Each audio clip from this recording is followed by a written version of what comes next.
Mo si James chapter 3. So, tinuloy niyo ko. Chapter 3 verse 14 down to 16. Mo siya, but if we have withered being and strength in your heart, glory not. Hindi kita may puno kalipay. Glory not. Unlike not again the truth. No. Hindi kita makabaka again sa kamaturan. No. Verse 15, this wisdom, this death, no? Not from above. No, hindi ka hindi ng mga kahipalo. Wala nigi hatak no gikan sa kitasan. No siya. But it's earthly. No, ini iya ka kalibutanon. No. So ato ba imo siya? Since one Diveres, no? Diveres siya. Diveres. So verse 16, forever and being unsafe there is confusion. Sorry. There is confusion and every evil work. So salamat ko sa pulong sa Ginoo nga atong nga pagatunan karon. So sa aton nga panahon karon mga igsoon, hindi na gini siya ka kumbaga isa-isa sa aton nga mga ginapakipatupan isip isa ka Kristiyano. Ari nag-isgot abin siya about sa aton nga ugali. Ang Book of James, matutla, nag-search ko ang Book of James, kung ano ang pasang Book of James.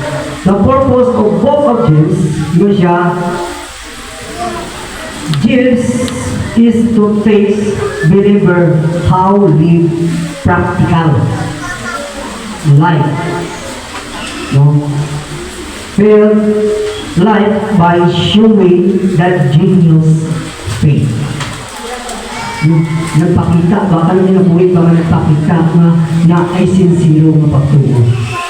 So amo na siya ang purpose ng Book of James na ang isulat ni para sa pagtudlo. Kung na siya, nung isulat niya siya para itudluan kita, isip isa ka Kristiyano. Believers, so ibutang believers, wala ibutang unbelievers. Believers, kita nga mga Kristiyano. Sino Kristiyano? Say amen. Okay. So kita ang ginatulungan hindi mga unbelievers. So accountable ang mga believers. So isa rin siya sa mga matulungan na nagawin. Yun siya, genius faith is demonstrate through action. Makita, ma-demonstrate ba sa isa ka believers na siya nakaangkol sa genuine faith.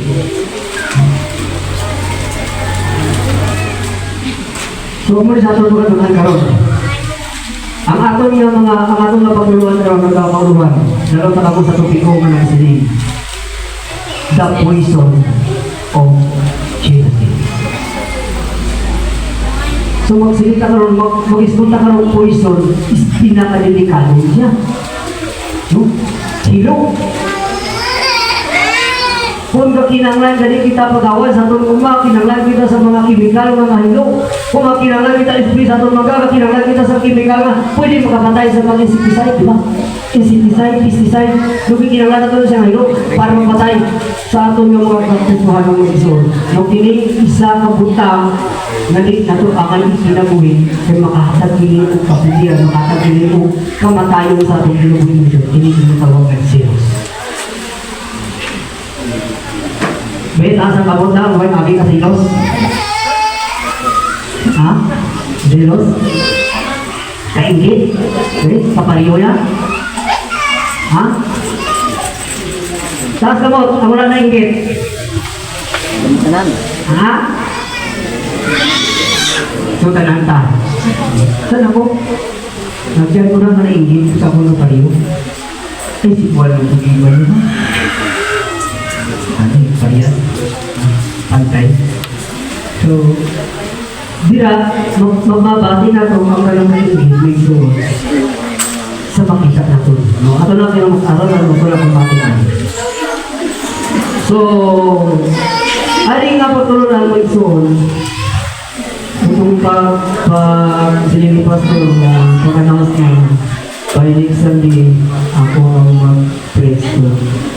Dinapagdaan sa ako niya pagpupulong na kung ano ako niya. So, ipangayon ako sa Ginoo, ano ang namin na mensahe. So, nagpasalamat ko sa ating Ginoo tungkol sa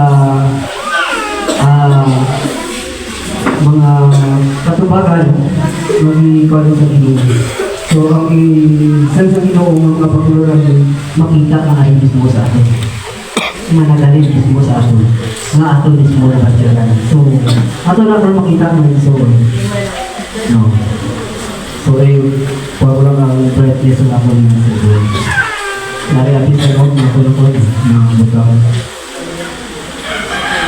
Tulad-tulad na yan, hindi ikaw na nga ako. Hindi mo pinigyan eh.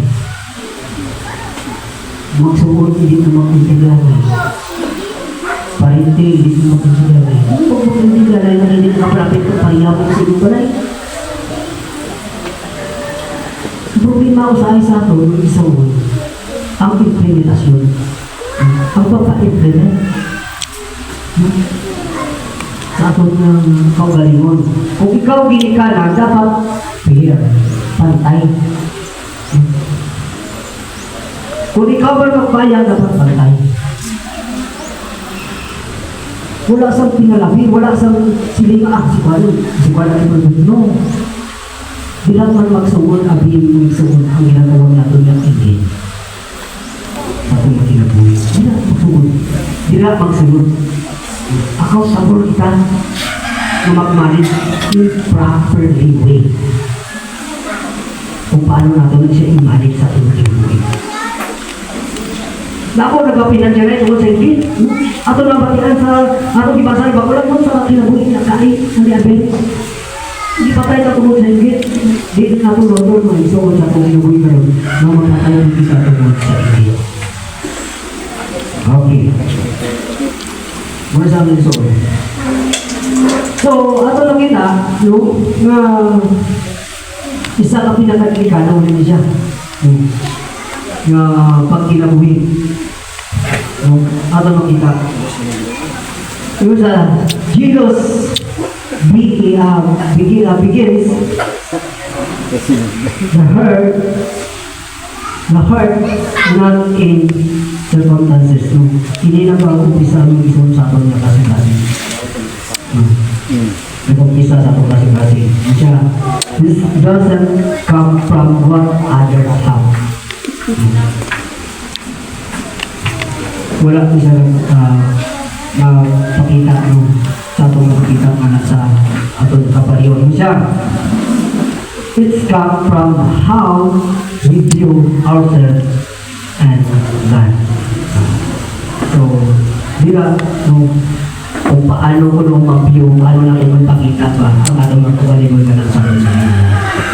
So, Jesus grow when a compare ourselves with others. So, ang philosophy ang English, mag-grow ni siya kung sige naman ka-compare ng atong nga sarili sa iba na tao. Nung mag-grow siya, magtubo siya ng isang sa iyong kasing-kasing, magtubo siya sa iyong mga kinabuhi, kung mahilig kita, magkumpara sa atong na kinabuhi sa atong ng isang katao.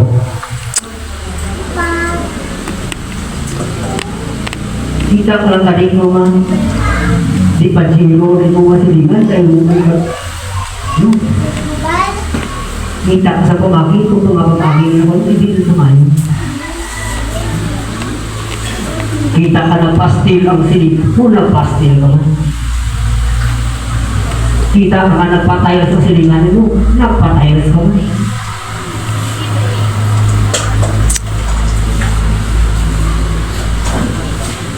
Zeros, ingit.